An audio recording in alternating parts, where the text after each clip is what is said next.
할렐루야. 하나님께는 영광, 우리들에게는 은혜가 넘치는 귀한 시간이 되기를 바랍니다.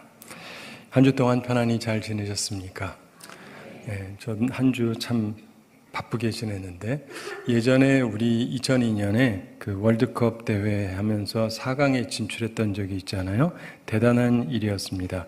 오늘 본문에 나오는 기드온과 300용사, 성경에 있는 아주 유명한 이야기죠. 기드온은 사사였습니다. 당시 미디안에서 이스라엘을 약탈하러 왔는데 기드온이 하나님의 부르심을 받습니다. 그때 그가 두려워하죠, 처음에.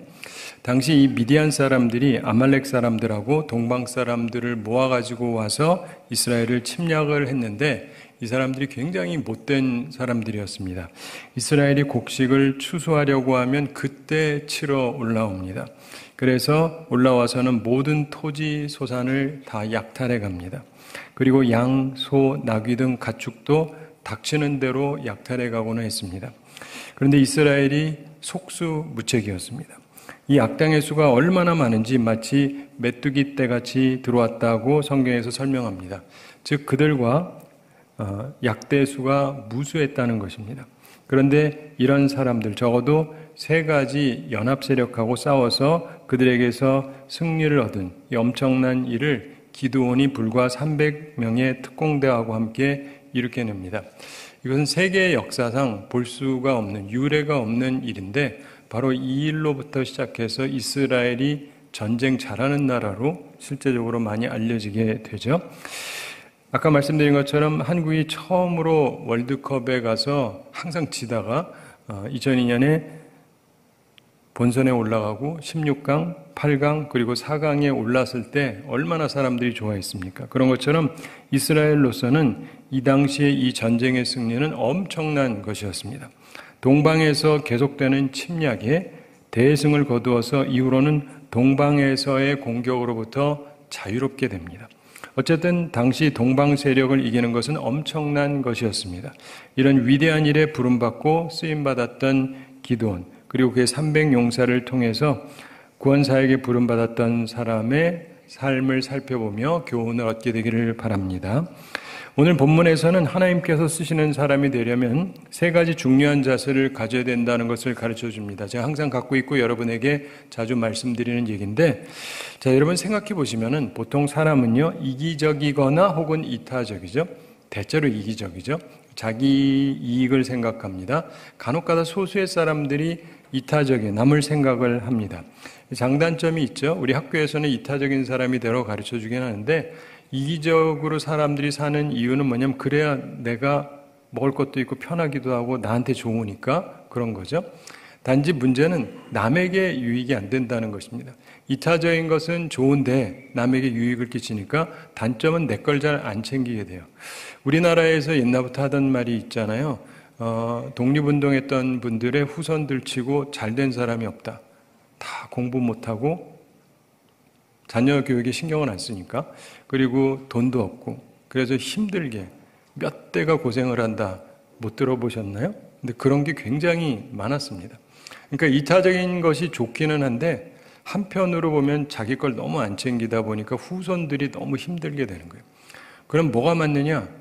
제3의 길이 있는 거예요. 그게 하나님 중심이 되는 겁니다. 이게 왜 중요하냐면 이기적이나 이타적인 거나 다 인본주의의 사람 중심인데 나 중심이냐 남 중심이냐고, 하나님 중심은 좀 달라요. 근데 하나님 중심이 되면 가장 온전하게 살게 됩니다. 나한테도 유익하고 남에게도 유익하고 하나님께도 영광을 돌리는 길을 가게 되는 것이죠. 그래서 우리가 항상 균형 있는 삶을 살아갈 수 있게 됩니다. 그러므로 여러분들이 하나님 중심의 삶을 항상 살아가시게 되기를 바랍니다. 오늘도 우리가 하나님 앞에 모여서 하나님께 예배드리고 주님과 만나기 위해서 왔습니다. 이것도 잘하신 겁니다. 이 전쟁을 위해서 기드온이 사자들을 여러 지파에 보냈습니다. 그랬더니 32,000명이 모여들었습니다. 교회에서도 가장 중요한 것 중에 하나가 먼저 사람들이 모이는 것이죠. 모여야 그 다음에 무엇을 할 수 있으니까. 그래서 교인의 가장 첫 의무가 출석이죠. 그래서 모든 예배에 최선을 다해서 출석한다. 세례교인이 되면. 그래서 우리가 직분자가 되고 그럼 더 열심히 참석을 합니다. 제가 와서도 저희 교회가 예전보다 수요일 출석이 많이 늘었습니다. 이건 굉장히 감사한 일인데 항상 하나님 중심이 된다는 것 우리에게 매우 중요한 부분입니다. 자, 그런데 그 첫 번째 가지고 다 되는 게 아니고 두 번째 필요한 자세가 있습니다. 그게 뭐냐면 긍정적인 자세입니다. 뭐라고요? 긍정적인 자세. 우리는 흔히 그걸 믿음이라고 이야기를 합니다. 우리가 이 자리에 모였습니다. 그러니까 하나님 중심으로 모인 거죠. 그런데 이 자리에 모인 사람도 둘로 딱 나눠지게 됩니다. 하나는 긍정적인 사람, 하나는 부정적인 사람, 이렇게 확연하게 나눠지게 됩니다. 그래서 하나님 전에 왔다고 다 믿음이 있는 게 아니에요. 믿음 있는 사람이 있고 믿음이 없는 사람이 있습니다. 이 32,000명 중에서 이들을 나누게 되는데 오늘 말씀에서 보면은 주님께서 3절에 특별한 말씀을 하죠. 3절 함께 읽어보겠습니다. 이제 너는 백성의 귀에 외쳐 이르기를 누구든지 두려워 떠는 자는 길라산을 떠나 돌아가라 하라 하시니 이에 돌아간 백성이 22,000명이요 남은 자가 10,000명이었더라. 아멘. 자, 하나님께서 두려운 사람은 가도 된다 이렇게 얘기합니다. 자, 여러분 우리 교회에 왔는데 제가 여러분 오늘 예배 안 보고 가실 분 가세요. 이러면 되게 이상하잖아요. 근데 지금 전쟁하러 모였는데 싸워야 되는데 어떻게든 하나라도 더 있어야 되는데 가래요. 무서운 사람은 가렵니다. 하나님의 명령이었어요. 그리고 기드온도 그 말씀에 순종을 합니다. 부정적인 사람은 가게 해라. 이게 하나님의 말씀이었어요. 그랬더니 많은 사람들이 떠나갑니다. 22,000명이 떠나고 10,000명만 남았죠. 사랑하는 성도 여러분, 우리가 기억을 해야 되는 것이요. 하나님께서는 많은 사람으로 일을 하신다기보다 긍정적인 사람, 믿음의 사람으로 하나님의 일을 이룩하시기를 기뻐하십니다. 그러므로 믿음 갖고 긍정적인 사람들이 꼭 되시기를 바랍니다. 예전에 나치 수용소에 수감되었던 사람들에 대해서 빅터 프랭클 박사라고 하는 분이 글을 남겼습니다. 자신도 거기 잡혀 있었는데 그 안에 있는 사람들을 자기 입장에서 세 종류로 나누었어요. 한 종류의 사람들은 포기한 사람. 다 뺏기고 잡혀왔잖아요. 이대로 있다가 죽겠죠. 그래서 그냥 포기한 사람들이 있고 또 다른 종류의 사람이 있는데 소망을 갖고 있는 사람. 그래도 버티다 보면 좋은 날 오겠지. 뭐 이런 사람들이 있었고 세 번째 부류의 사람들이 있었는데 그 사람들은 누구냐면 자기가 소망을 갖고 다른 사람에게도 희망을 불어넣어 주려는 사람. 근데 이 세 사람이 건강상을 보니까 확연하게 차이가 나더래요. 이 첫 번째 부류의 사람, 포기한 사람들은요 점점 몸이 쇠약해지는 거예요. 그리고는 심지어 죽이는 게 아닌데도 죽더래요. 이해가 되세요? 그러니까 건강하게 오래 살고 싶으시면 포기하지 마세요. 매우 중요한 겁니다. 두 번째, 이 소망을 가진 사람들은 끝까지 가더래요. 죽이지만 않으면 끝까지 가더래요. 그래서 소망이 중요하다는 걸 알게 됐고, 근데 세 번째, 자기가 소망을 갖고 옆에 사람에게도 소망을 주려고 하는 사람들은요, 그 중에서 몸과 마음이 가장 건강하게 끝까지 갔대요. 우리에게 굉장히 중요한 것을 가르쳐 주죠. 그러니까 사랑하는 성도 여러분, 교회 와가지고도 부정적인 생각하지 말고 지금 감옥에 갇혀 있는 사람 중에도 소망을 갖는 사람이 있는데 교회까지 와가지고 부정적이면 어째요? 그 누가 돕겠어요? 그렇죠? 그러니까 긍정적인 생각을 꼭 가지시기 바랍니다. 믿음을 가지세요. 소망을 품으시고 옆에 사람들에게도 소망을 불어넣으려고 힘쓰는 분들이 다 되시기를 바랍니다. 자, 세 번째로 하나님이 쓰시는 사람의 특징이 있는데 이 세 가지가 다 있어야 되는데 이 세 번째가 결정적으로 중요한 요소인데 철저한 사명감을 갖고 있느냐? 바로 이겁니다. 철저한 사명감을 갖고 있느냐? 우리가 긍정적이기만 하면 다 되느냐? 믿음만 있으면 되는 거 아니냐? 아니 물론 믿음은 필요해요. 꼭 필요한데 이 세 번째 요소를 꼭 갖고 있어야 됩니다. 사명감, 철저한 사명감을 갖고 있어야 돼요. 그 차이가 엄청난데 97%의 사람들은 철저한 사명감이 없었고 3%의 사람만 철저한 사명감을 가지고 있었습니다. 지금 믿음 있다는 사람들에 대한 얘기예요. 하나님께서 사람들로 하여금 물가에서 물을 마시게 합니다. 그러면서 손으로 움켜서 입에 대고 핥는 자, 그리고 무릎을 꿇고 마시는 자를 따로 세우라고 하셨습니다. 근데 손으로 움켜서 입에 대고 핥는 자는 불과 300명밖에 없었습니다. 근데 하나님께서 이들을 선택을 하십니다. 오늘 본문 7절에 나오죠. 7절 함께 읽어보겠습니다. 여호와께서 기드온에게 이르시되 내가 이 물을 핥아 먹는 300명으로 너희를 구원하며 미디안을 내 손에 넘겨주리니 남은 백성은 각각 자기의 처소로 돌아갈 것이니라 하시니. 아멘. 저는 어렸을 때 이게 무슨 이야기인지 이해가 가지 않았습니다. 남자가 먹으려면 벌컥벌컥 마셔야지 뭘 또 이 손에다 이래가지고 이러고 먹나 이렇게 생각했는데 그게 아니고 이게 중요한 테스트입니다. 간단한 테스트지만 자, 이들이 지금 싸우지는 않았지만 사실상 전쟁 중이거든요. 그런데 무릎을 꿇고 마시면 갑작스럽게 공격이 들어오면 무방비 상태가 되잖아요. 그런데 하나님께서 목이 말라서 물을 마실 때조차도 자신의 본연의 자세를 한시도 잊지 않는 사람, 경계태세를 놓치지 않고 한 손으로 떠서 이렇게 핥아먹는 사람, 이런 사람을 뽑으셨다는 것입니다. 이것은 우리에게 단순히 긍정적이라는 것, 믿음이 있다는 것만이 모든 것이 아니라는 것을 우리에게 가르쳐 줍니다. 긍정적인 사람 가운데에도, 소위 믿음이 있다는 사람들 가운데도 자신의 본연의 자세를 잊는 사람들이 많이 있습니다.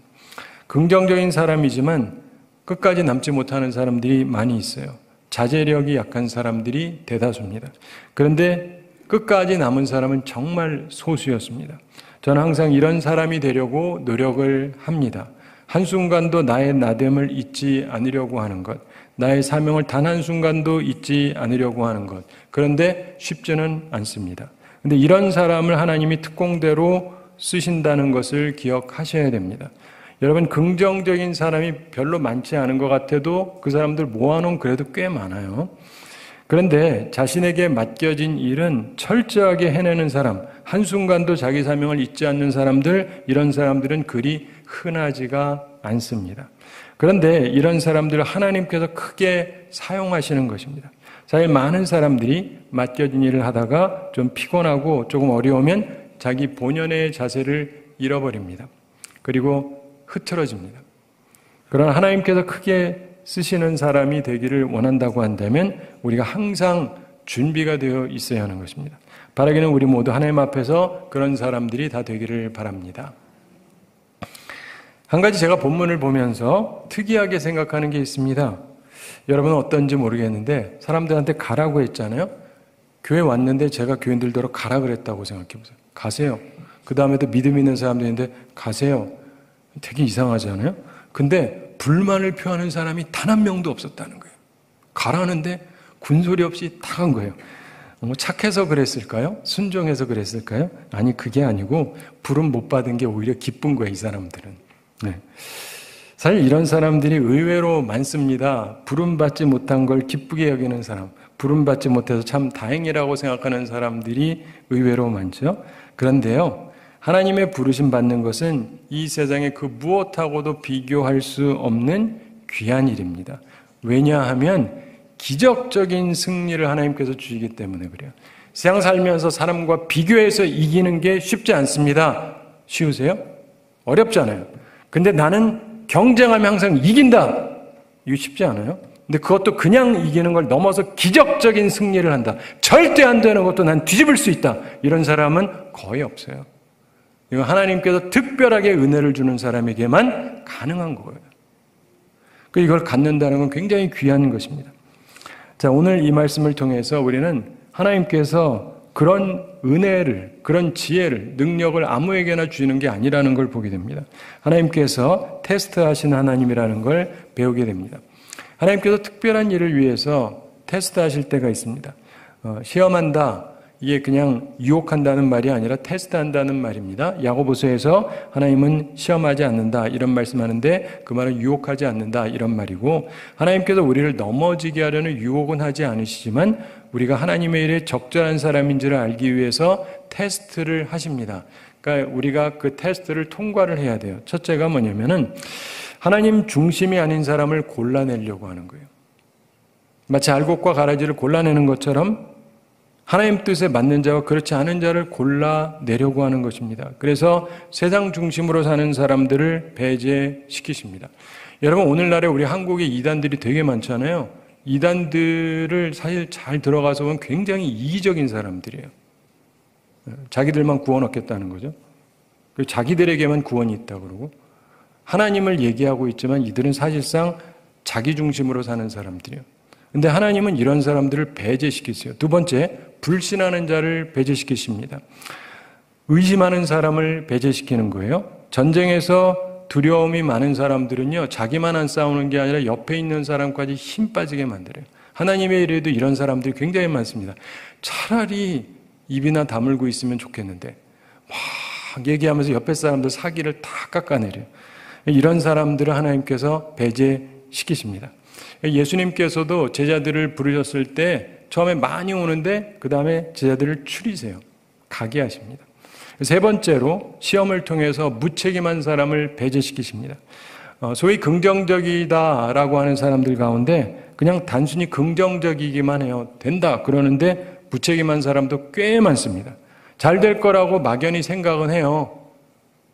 잘 될 거라고. 근데 그냥 요행주의입니다. 아무 노력도 하지 않아요. 이처럼 긍정적일 뿐 무책임할 수 있는 가능성, 이걸 하나님께서 배제시키십니다. 참으로 하나님 중심의 자세, 그리고 긍정적인 자세를 갖되 철저한 책임감을 가진 사람들을 통해서 하나님의 큰 일을 이루시는 것입니다. 그렇게 하심으로 하나님 사업의 효과가 보장이 됩니다. 하나님 앞에 헌신된 사람들이기 때문에 그렇습니다.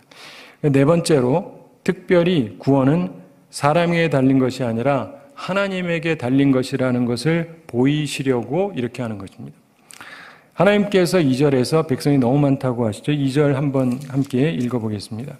여호와께서 기드온에게 이르시되 너를 따르는 백성이 너무 많은즉 내가 그들의 손에 미디안 사람을 넘겨주지 아니하리니 이는 이스라엘이 나를 거슬러 스스로 자랑하기를 내 손이 나를 구원하였다 할까 함이니라. 아멘. 자, 이들이 모여서 이 전쟁에서 이기면 내가 나를 구원했다 이렇게 말할 수가 있다. 스스로 잘난 척할 수 있다 이렇게 주님이 말씀합니다. 10,000명이 남았을 때도 4절에서 백성이 아직 많다라고 하나님이 말씀하십니다. 그리고는 7절에서 이 300명으로 너희를 구원하며 미디안을 내 손에 넘겨주리니 이렇게 말씀합니다. 저는 기드온과 이 300용사는 참으로 대단한 사람들이라고 생각을 합니다. 지도자 입장에서 많은 수를 데리고 싸워도 겁이 나는 상태인데 32,000명의 병사 중에서 31,700명 돌려보내고 거의 300명으로 싸우라고 하나님께서 명하십니다. 우리 입장에서 생각해 볼게요. 우리가 새 나라랑 싸우게 됐어요. 우리나라 군대가 모여야 되는데 하나님이 저한테 말씀을 주셔서 다 보내고 우리 교인만 가지고 싸우래요. 우리 교인이 300명 넘습니다. 우리만 싸워도 되죠. 거봐요, 웃음이 나오잖아요. 이게 말이 안 되잖아요. 이게 황당한 명령이란 말입니다. 그냥 보기에는 편한데 우리 가지고 뭘 해요, 전쟁을. 그렇지 않습니까? 근데 그 말씀을 순종해요. 기드온도 순종하고 그 300명도 순종하고 참 대단한 사람들입니다. 우리가 결말을 아니까 쉽게 생각을 하죠. 뭐 할 수 있다. 그런데 과연 이런 상태에서 하나님 말씀에 과연 우리가 순종할 수 있는가 정직하게 질문해 볼 필요가 있는 것이죠. 그런데 어쨌든 이들은 그 말씀을 순종을 합니다. 그리고 기드온과 함께한 300용사도 마찬가지입니다. 32,000명 모였는데 그것도 사실 많은 게 아닌데 그중에 31,700명이 떠나는 걸 봤습니다. 그런데 이들은 흔들리지를 않습니다. 그래서 이후에 다윗의 절친한 친구였던 요나단이 이런 말을 하죠. 여호와의 구원은 사람의 많고 적음에 달리지 아니하였느니라. 그러면서 싸워서 큰 승리를 거둡니다. 바로 이 사건을 알기 때문에 그 후손으로서 이런 것을 한 것이죠. 이 말처럼 그들은 하나님을 철저하게 신뢰했습니다. 정말 대단한 지도자와 대단한 용사들이었습니다. 우리가 하나님 앞에서 이런 사람들이 되기를 간절히 바랍니다.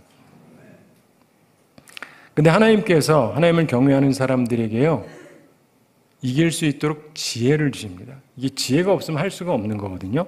오늘 본문에서 봤던 것처럼 하나님 중심의 자세, 긍정적인 생각, 그리고 철저한 사명감으로 헌신된 사람들에게 하나님께서 놀라운 지혜를 주세요. 기적적인 승리를 얻을 수 있는 특별한 지혜를 주십니다. 사실 그러니까 이기는 것이지 이 작은 수를 가지고 이기는 것은 불가능한 것입니다. 이들의 승리는 소위 심리전이에요. 역사상 최초의 심리전입니다. 이만큼 대단한 심리전이 역사상 없어요. 제가 알기로는. 잘 아시는 대로 밤 2경에 적진에 들어갑니다. 고대 이스라엘은 밤 6시부터 새벽 6시까지 세 등분으로 나누었습니다. 그래서 2경이라는 말은 밤 10시부터 새벽 2시까지를 말하는데, 다시 말해서 그 시간에는 많은 사람들이 잠자리에 든 이후를 뜻하죠. 한참 잠에 취했을 만한 시간, 그러나 아직 충분히 쉰 시간은 아닙니다. 기도는 그의 300용사를 각 100명씩 세 팀으로 나누어서 배치를 시켰습니다. 각각의 사람에게는 나팔을 하나씩 들게 하였고 항아리도 하나씩 들게 했습니다. 그리고 횃불을 역시 준비했습니다. 이거는 정말 탁월한 심리전입니다. 세계 역사상 없었고 최초이면서도 최대의 심리전입니다. 세 가지 심리전이었는데 우선 나팔을 불게 했습니다. 자그마치 300개 나팔이 갑자기 사방에서 분다고 한번 생각해 보세요. 나팔 소리 못 들은 분은 잘 모르시겠지만 대단한 겁니다. 고대 시대에는요, 전쟁할 때 진군하라는 의미에서 나팔을 부는 것이 일반적인 예였습니다. 일단 이게 소리가 크거든요. 그런데 수천 수만의 군대가 나간다 할지라도 불과 몇 개의 나팔만 붑니다. 그렇게 해도 다 들리거든요. 그런데 이런 나팔 소리, 그냥 몇 개만 부는 게 익숙한 사람들에게 잠을 자는데 갑자기 가까운 곳에서 자그마치 100개, 300개의 나팔 소리가 들린다. 이건 엄청난 충격이에요.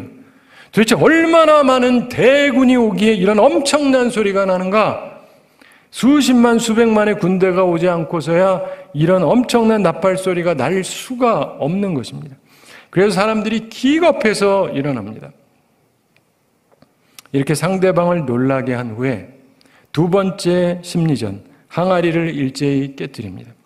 한 가지 분명한 것은 이 항아리는 잘 깨질 만한 것이었을 것입니다. 특별히 쨍강 소리가 요란하게 날 만한 것을 준비했겠죠. 여러분, 항아리 깨지는 소리 들으신 적 있죠? 쨍강하는 소리인데 굉장히 요란합니다. 집에 가서 실험 안 해보셔도 돼요.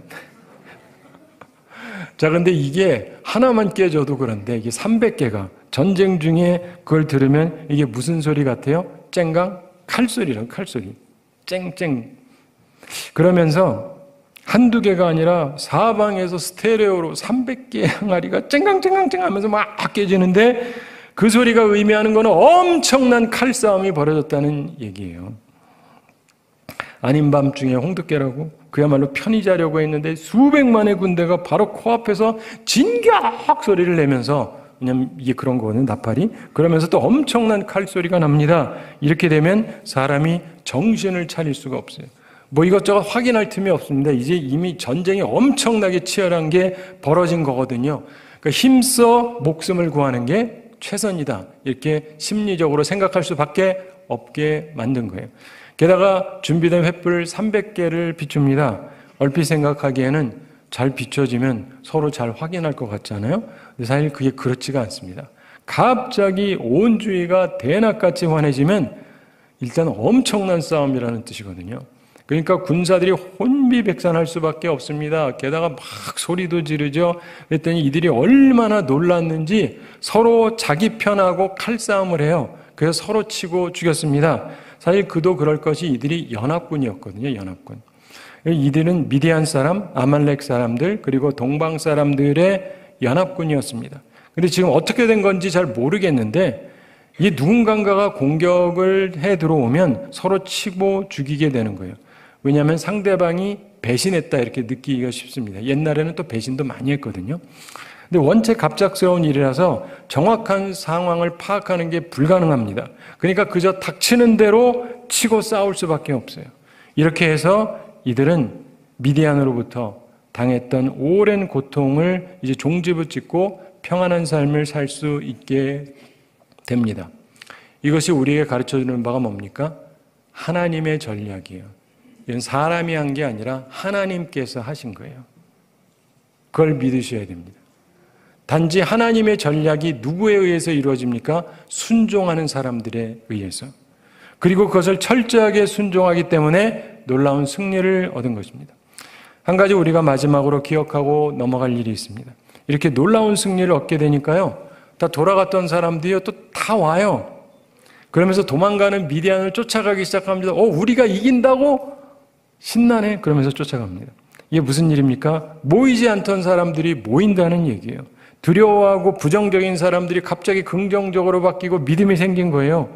철저한 사명감이 없던 사람들도 모여서 함께 힘을 모아서 싸웠다, 이런 이야기입니다. 이 얘기가 무슨 말이냐? 결국 헌신된 소수의 사람들이 대다수의 사람을 바꾸어 놓은 거예요. 세상은 그런 거예요. 한 사람의 헌신된 사람, 소수의 헌신된 사람, 그들이 다수를 바꾸는 것입니다. 우리가 그런 사람들이 되기를 바랍니다.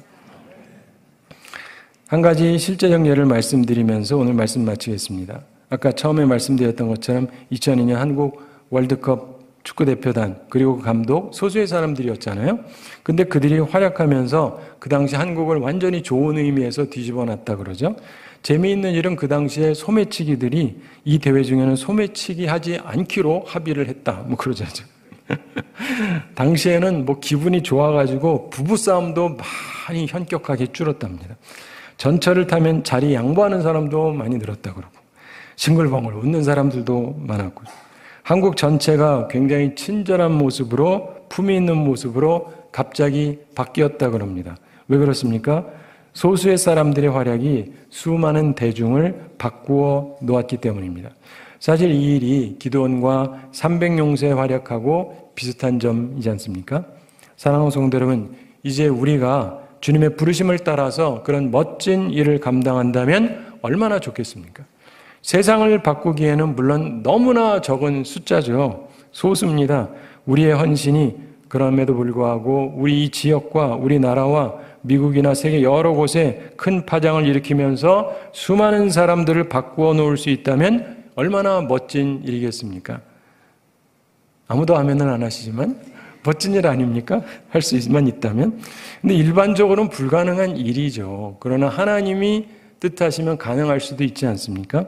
이제 우리 함께 기드온과 그의 300용사들처럼 하나님 중심으로 모이게 되기를 바랍니다. 그리고 항상 긍정적으로 믿음의 사람처럼 생각하게 되기 바라고 철저한 사명감 가지고 내 직분을 최선을 다해서 감당해서 하나님께서 위로부터 내려주시는 놀라운 지혜를 가지고 이 세상을 놀랍게 만들고 이 세상을 변화시키는 귀한 하나님의 부름받은 사람들, 이 시대에 큰 도전을 주는 하나님께 쓰임받는 우리 교회가 되기를 우리 주님의 이름으로 축원합니다. 우리 함께 기도하겠습니다. 사랑의 하나님 아버지, 우리를 사랑하시고 오늘도 저희에게 귀한 말씀 주심을 감사드립니다. 주의 말씀을 기억하면서 저희들도 기드온처럼 두려워하고 있지만 그러나 주님께서 그를 부르셨을 때 그가 주의 말씀에 순종하고 반응하면서 주께서 주시는 전략을 따라서 놀라운 승리를 했던 것을 기억하며 우리도 하나님 앞에서 온전히 나아가는 주의 백성들이 다 되게 하여 주시옵소서. 주님, 저희들은 부족하오나 주님을 의지하게 되기를 원하오니 주께서 저희들에게 믿음을 더하여 주시고 온전함을 더하여 주시고 철저한 사명감을 주셔서 주님을 기쁘시게 하는 주의 사람들이 되게 하여 주시옵시고 이 시대를 변화시키고 이 시대를 아름답게 만들어가는 주의 사람들이 다 되게 하여 주시옵소서. 감사드리며 예수님의 이름으로 기도드리옵나이다. 아멘.